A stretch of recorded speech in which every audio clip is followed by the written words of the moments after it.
कि युवराज सिंह को अरेस्ट करवा दिया गया है। जी हाँ, इतना सारा कांड करने के बाद भी युवराज को ऐसा लग रहा था कि कुछ भी नहीं होगा मेरा तो। और चंद्रभान ठाकुर जो हैं वो भी ये सोच रहे थे कि मैं तो आसानी से अपने बेटे को बचा कर ले जाऊंगा, लेकिन कहानी में ट्विस्ट यहीं पर आता है। युवराज ने पद्मा के साथ शादी कर रखी है और वो दूसरी शादी जो है महक के साथ करने जा रहा था। तो ये सब कुछ प्लानिंग जो थी वो अंजलि ने बहुत फुल प्रूफ की थी और उसी की वजह से उसकी शादी भी नहीं हो पाई है महक के साथ, और अपना सा मुंह लेकर वापस आना है मीडिया में, सब लोगों के सामने उसकी और उसके परिवार की बेइज्जती हो चुकी है।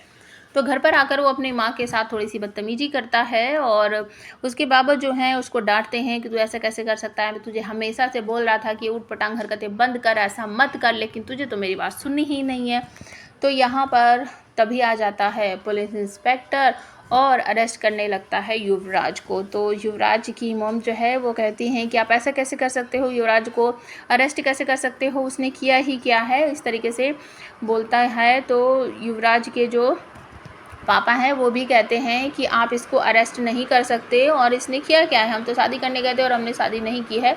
तो यहाँ पर जो पुलिस इंस्पेक्टर है वो कहते हुए आप सबको नज़र आएंगे पंकज कि आप अग्निशिखा के प्लानिंग में फंस चुके हैं, और अब आप खुद मान लो कि आप अग्निशिखा को किसी भी तरीके से नहीं हरा सकते और वो आपसे भी 4 कदम आगे है।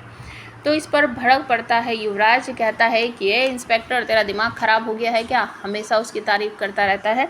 तो इंस्पेक्टर कहते हैं ठीक है अब चल, बहुत हो गया तेरा, अब तू जेल की हवा खाइयो। तो युवराज की मॉम कहती हैं आप ऐसा कैसे कर सकते हो, आप देख रहे हैं वो कितना परेशान है, कितना बेचैन है, और आप उसको अरेस्ट करके नहीं ले जा सकते। लेकिन पुलिस वाले युवराज को अरेस्ट करके ले जाते हैं, और तभी चंद्रभान ठाकुर फ़ोन करता है अंजलि के पास और कहता है तुम समझो तुम्हारी वजह से हमें कितनी ज़्यादा परेशानी हो रही है, उसको बार बार जेल जाना पड़ रहा है, पद्मा के साथ उसकी ज़बरदस्ती शादी होनी पड़ी, और तुम्हारी वजह से समाज में हमारी कितनी ज़्यादा बेइज्जती हो रही है। मेरा बेटा महक से शादी करना चाहता था, तुमने उससे भी शादी नहीं करनी, तुम्हारा हमारे परिवार से इतना जुड़ाव क्यों है और क्यों तुम हमारे पीछे हाथ धोकर पड़ी हो। तो अंजलि वहाँ से कहती है मैं आप लोगों के परिवार से कोई ख़ास रिश्ता नहीं रखना चाहती, लेकिन जो भी इस समाज में गलत काम करेगा मैं उसे बिल्कुल भी नहीं छोड़ूंगी, चाहे वो कोई आप जैसा बड़ा नेता ही क्यों ना हो। जो भी गलत काम करेगा, मजबूर लोगों को परेशान करेगा, मैं उसे इतनी आसानी से नहीं छोड़ने वाली, उसे जेल की हवा खिलवा कर ही रहूँगी, उसे सज़ा दिलवा कर ही रहूँगी।